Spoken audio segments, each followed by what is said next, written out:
Bom dia, pessoal. Hoje eu vou passar aqui para vocês compartilhar um pouco sobre um pouco de UX voltado para devs. Então, como projetar uma aplicação programando previamente utilizando o UX, né? Então, eu primeiro queria passar um pouco da motivação para estar passando isso para vocês, que é a dificuldade, para mim, a grande motivação foi a dificuldade de visualizar todo o processo antes, que isso é uma dificuldade que praticamente todo mundo tem, que eu já conversei, que eu já experienciei. Então, visualizar o processo todo na cabeça é uma coisa muito complexa. Então, o UX ajuda a gente a estar dando mais, performar mais nisso, né? Do que em vez de sair programando, pensando que sabe todo o processo e acabar jogando muita coisa fora porque programou coisa que não condiz. Então, isso tudo visando a otimização de tempo. Então, quanto mais você descrever o processo antes de começar, mais trabalho você vai evitar. Então, é aquele caso do machado para cortar a árvore, né? Quanto mais você afia o machado, mais rápido a árvore vai ser cortada. Então, passando aqui rapidamente pelo o papel do UX, que ele é muito confundido às vezes com o UI e também algumas pessoas confundem com o papel do PO. O UX, ele basicamente é quem ele é o profissional responsável por definir como como o time vai resolver aquela solução, aquele problema da maneira mais rápida possível, dentro do tempo que a gente tem. Então, para isso, ele usa diversas ferramentas, pontos de interação, fluxo de tarefas, wireframes, workflow, sitemap. Então, tudo isso visando melhorar, performar mais a equipe. Porém, o que a gente vai passar hoje aqui não é voltado especificamente para o profissional de design, o UX.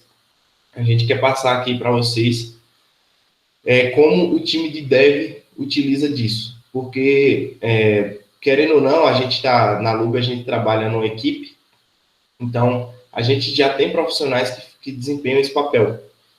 Mas o time de dev acaba tendo muitas vezes, não tendo muitas vezes acesso a essas informações e não tendo contato com esse mundo. E é de total importância compreender todo o projeto como um todo. Então, saber os pontos de dor, onde vai atacar, qual a melhor solução que vai encaminhar para você, para o desenvolvimento fluir melhor, seguindo as expectativas do cliente. Então, para mim, hoje, é fundamental que um programador saiba pelo menos o básico do UX, pelo menos a parte superficial do UX, só para conseguir desempenhar melhor as tarefas e evitar repetições, aquilo e tudo mais, né? Então, passando aqui, a diferença do UI para o UX, o povo confunde, é que o UI conta exclusivamente pela parte visual do sistema. Então, aquilo que você vê basicamente aquilo é UI.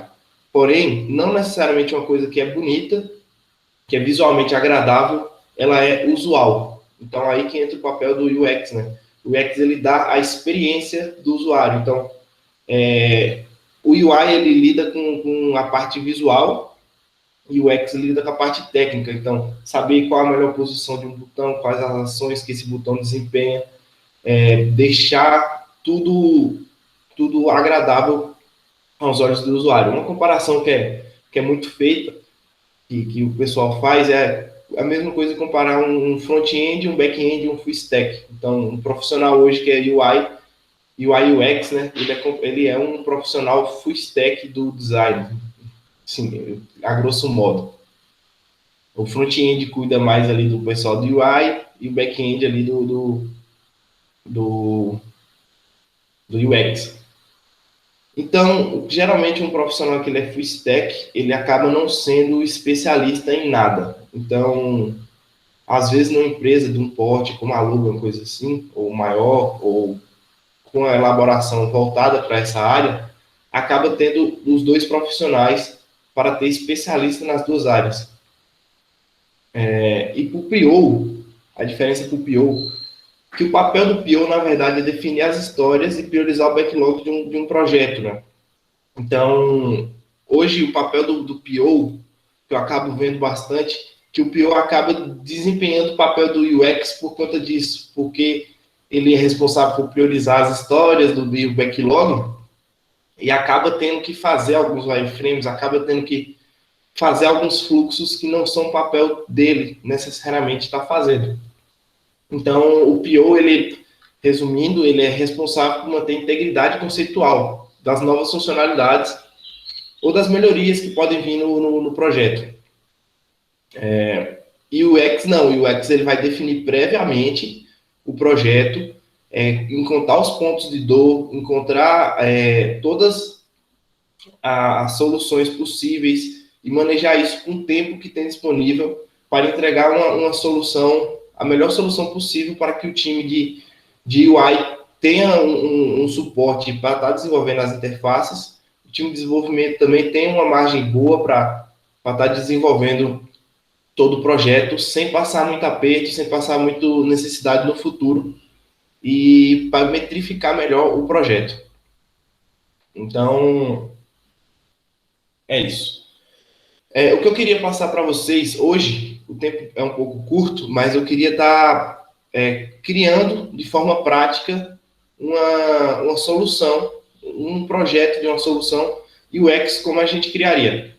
Meu intuito era criar do zero aqui com vocês, já tendo uma base, mas como temos pouco tempo, eu vou passar por essa fase mais rápida. Então, vamos passar aqui pelas etapas do UX, de um problema real. Primeiro, primeiro a identificação dos problemas. Esse é o ponto fundamental para o desenvolvimento de uma plataforma, de um aplicativo que seja, que é que problemas esse aplicativo está solucionando. Então, isso é fundamental. Aqui, só para especificar melhor, eu identifiquei um problema, esse foi planejado já há um tempo, que é do timesheet.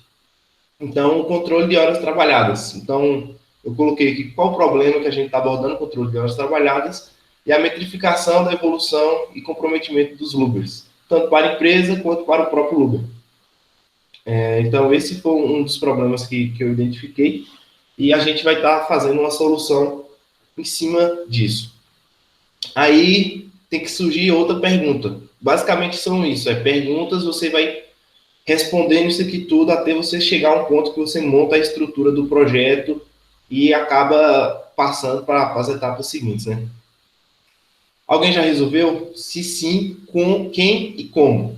Então, aqui eu coloquei as formas que eu acredito que o pessoal faz hoje, né? Que é no próprio timesheet atual que já tem, e resolve o problema 1, que é o do controle de horas trabalhadas, e uma aplicação de anotação, como até o próprio Trello, o Notion, qualquer outra aplicação de anotação pode ser que resolva o problema de controle de hora trabalhada. O problema da metrificação, evolução dos resultados, comprometimento, geralmente é visto pelo pessoal em cima das certificações, as plataformas de desafios de evolução, como o próprio LinkedIn, o próprio currículo, você consegue ter uma metrificação da evolução. Isso resolve o problema 2, né? E a solução que eu identifiquei para fazer isso é dada em duas formas. Um conceito, que é a noção mais intuitiva, e a solução de fato, né? O conceito eu coloquei um registrador de hábitos para lucro. Tipo, é como se fosse, o conceito é como se fosse, por exemplo, na minha outra startup que eu tinha. A gente tinha um pitch, uma coisa elaborada do que era, só que quando o pessoal perguntava assim, e quer saber rápido, a gente falava, é um Tinder de boi. Então, é algo específico, você consegue raciocinar em cima. Então, o conceito tem que ser algo bem rápido. Então, é como se fosse um registrador de hábitos para os Lubers.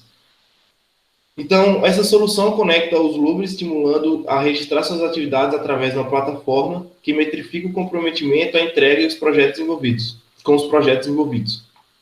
Essa foi a solução. Pronto, tendo essas 3 etapas aqui bem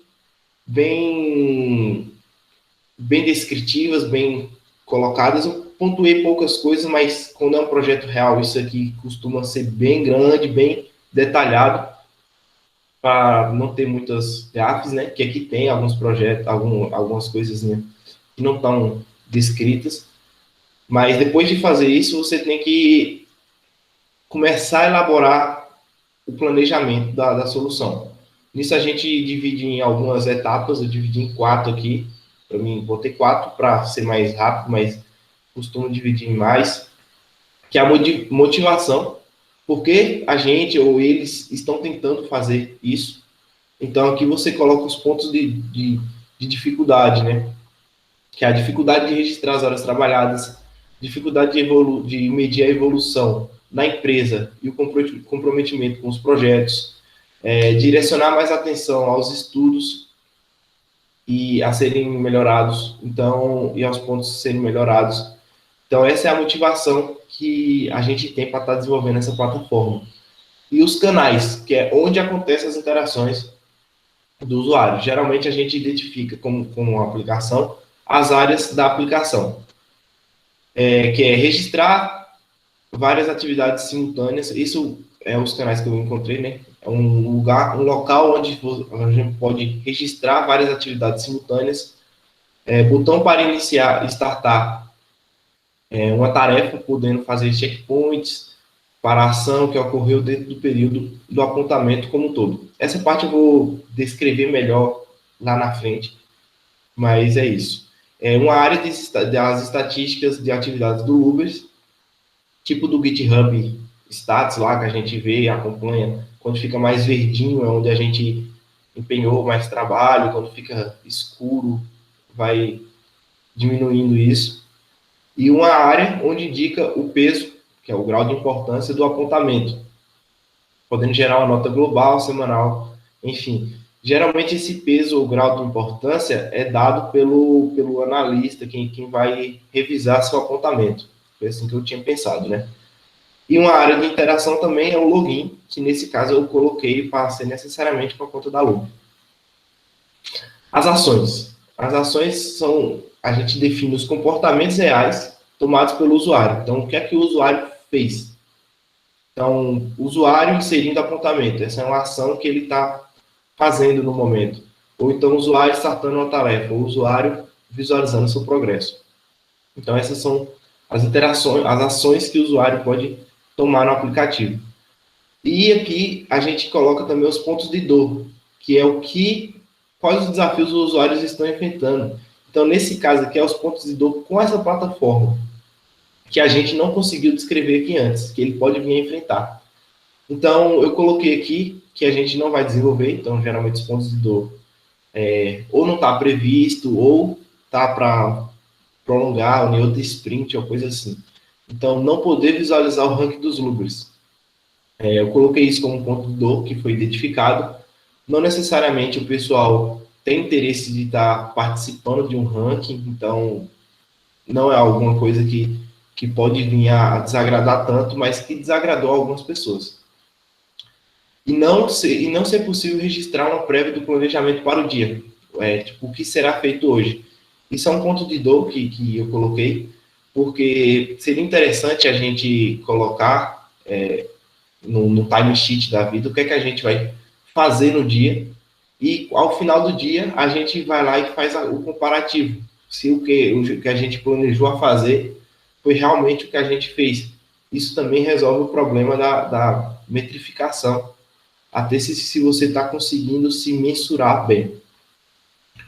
Identificado isso, a gente vai para uma plataforma chamada Whimsical, acho que algum de vocês já conhece, mas o Whimsical ele fornece 4 quadros gratuitos para a gente estar fazendo, é uma plataforma bem interessante para a gente estar criando o fluxo, né, o flow do UX que a gente vai criar apenas hoje, é só isso. Então aqui tem uma visão geral de como vai ficar o projeto, e aqui a gente descreve as ações. Então vamos começar aqui com o login com a Lube, que a gente entrou na plataforma, vai fazer o login. Entrando nesse login, a gente vai encontrar com o dashboard, e aqui nessa etapa, não se acanhe em estar descrevendo bastante mesmo, o máximo que conseguir, porque quanto mais você descreve, mais você entende o fluxo e mais fácil vai ser para sua equipe ou para você mesmo estar desempenhando esse papel. Então, aqui na home vai ser uma área onde o usuário consegue registrar. Opa, o link do workshop que apareceu ali. Enfim, uma área onde o usuário consegue registrar seus apontamentos contendo 2 botões, sendo a ação, botões de ação, sendo registrar o apontamento ou iniciar uma nova tarefa. Aqui vai ter um Draw Navigation, igual já tem no atual, né? Que vai ter algumas partes, que é a parte de estatísticas e a parte do perfil. Então, essa parte eu não quis modificar tanto. Vamos aqui para cima. No perfil, então aqui, ó, a gente está na home, o usuário clicou no perfil. Então, aqui, ele pode desempenhar outras 2 ações. Aqui vai ter a foto do avatar, o nome e o e-mail, bem simples, assim. E aqui você vai ter um botão de alterar dados do perfil. Então, a parte do perfil é bem prática, assim, bem rápida. Então, aqui, outra parte que a gente pode estar desempenhando aqui na home é estar acessando a parte de estatísticas. Nessa parte de estatísticas, a gente vai ter estatísticas gerais de horas trabalhadas, total do mês atual que a gente está trabalhando, o valor a receber e o valor total recebido, estatísticas de trabalho, que é aquele do GitHub Stats, que vai mostrar estatísticas para a gente, que fica mais verdinho ou não de horas trabalhadas, se a gente está sendo assíduo nos apontamentos, etc. Também vai ter uma área de avaliações e de feedbacks para quem aprovou os apontamentos. Eu coloquei oculto porque não sei se é interessante colocar algum feedback, identificar a pessoa que fez a avaliação, né? Mas conforme essa avaliação, você vai crescendo sua pontuação. Então, aqui você vai poder ver também sua pontuação geral, sua pontuação mensal, de quanto você está, se você está bem ou se você, por algum motivo ou outro, piorou ou melhorou em relação ao mês anterior. Aqui, eu botei dos pontos de melhoria, que é iniciar uma nova tarefa. Aqui, acho que não está dando para enxergar direito. Iniciar uma nova tarefa. E essa parte de iniciar uma nova tarefa, ela é bem importante, porque é para fazer o registro do apontamento na hora. Por exemplo, você abriu ali o timesheet, ou esse novo timesheet, né, que eu materializei aqui, e ali você vai poder ter uma opção de iniciar uma nova tarefa. Essa iniciar uma nova tarefa, por exemplo, a gente começou o workshop às 8h35. Então, ali eu apertava iniciar uma nova tarefa e ele ia ser um contador de tempo. Então, antes de fato iniciar, a gente ia ter que selecionar o cliente, selecionar o projeto, selecionar a categoria, e aí dar o start na tarefa. No start da tarefa, você pode fazer 2 coisas. Você pode parar a tarefa, já de cara, e aí inserir as outras etapas de descrição e do commit, essas coisas que tiver. Ou a gente pode inserir um checkpoint. Esse checkpoint seria assim, vamos supor que você está ali programando, desenvolvendo uma feature, e surgiu que seu líder de célula quer fazer uma reunião. Em vez de você parar o apontamento, escrever o apontamento, colocar o commit, e aí sim ir para a reunião, você pode simplesmente continuar a tarefa e inserir um checkpoint. Aí nesse checkpoint você vai descrever o início do checkpoint e parar o checkpoint. Quando você para o checkpoint, você descreve as atividades que você realizou naquele período, mas sua tarefa principal, seu apontamento principal vai continuar rodando. Até você decidir que chegou a hora de parar. Aí você para o apontamento e descreve tudo certinho o que aconteceu. Essa é uma parte que eu desenvolvi. E a outra de registrar apontamentos. Nessa parte aqui, o usuário pode inserir vários apontamentos referente ao mesmo. Cliente, projeto e data, né? Então, você pode inserir vários, só que tem que atender isso. Tem que ser o mesmo cliente, o mesmo projeto, a mesma data. Então, aqui o usuário pode inserir apontamentos completos e adicionar o checkpoint também nos apontamentos, da mesma forma que eu expliquei anteriormente. ou pode inserir vários apontamentos com o mesmo cliente, data de projeto, e aí modificar a categoria, modificar as coisas que vem no meio termo, e está fazendo o apontamento de forma mais completa. E você pode também, aqui no fluxo de registro de apontamentos, vai ser selecionar o cliente, você seleciona o projeto, você informa a data, aí você informa o início. Quando você informa o início, ele bifurca aqui, que você tem a opção de selecionar a categoria, e quando você selecionar a categoria, necessariamente você só vai ter como depois informar o fim do projeto, mas você pode inserir um checkpoint. Esse checkpoint fica no meio do projeto e segue aquele mesmo fluxo anterior. Então, você insere o checkpoint, aí adiciona o início do checkpoint e o fim do checkpoint e a descrição dele.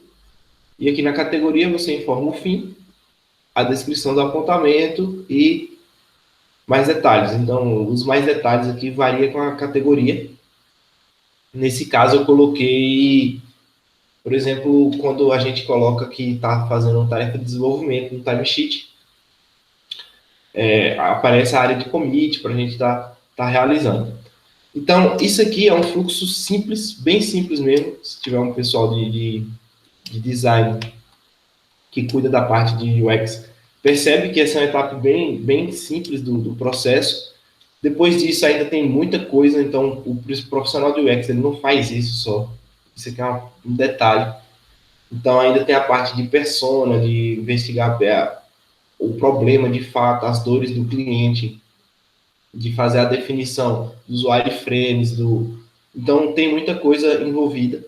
Eu não sou especialista em UX, assim como não sou especialista em UI, mas eu me desenvolvi bastante nessa área, porque quando eu trabalhava antes, a gente tinha uma startup, então eu tinha que desempenhar todo esse processo, e eu identifiquei esses problemas, sabe?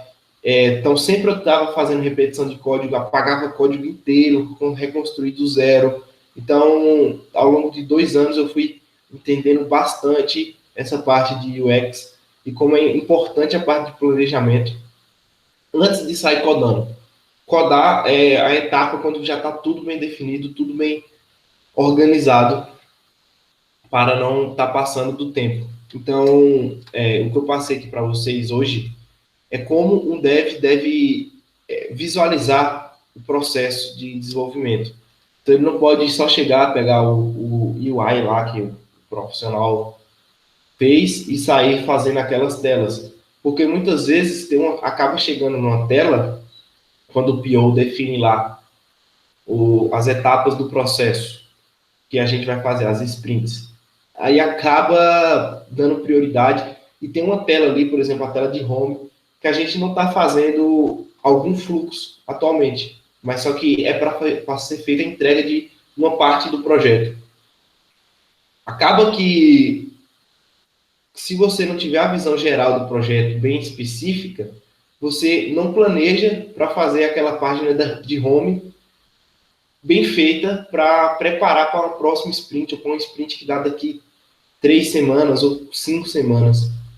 Então, você sabendo se planejar em cima disso, você consegue identificar qual o melhor caminho a se seguir para estar fazendo o projeto. E depois disso aqui pronto, o projeto basicamente está com o escopo fechado.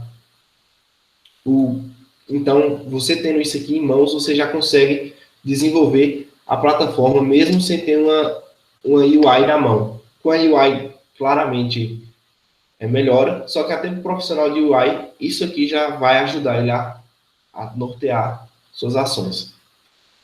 Pessoal, é isso que eu queria estar passando aqui para vocês, de forma bem sucinta, bem breve, para a gente estar trabalhando em cima dessa habilidade, dessa skill que um profissional, que é muito fundamental um profissional ter e desempenhar. Então, é isso. E muito obrigado pela participação e a atenção de todos nesse workshop.